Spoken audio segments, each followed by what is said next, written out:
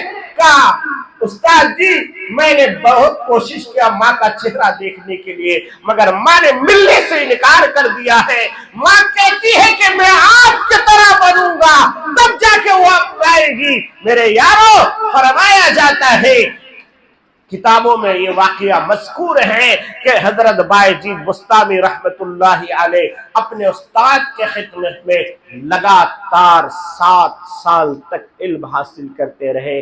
7 سال کے بعد استاد نے کڑی محنت میں لگایا اور کہا کہ بایزید تمہیں یہ کرنا.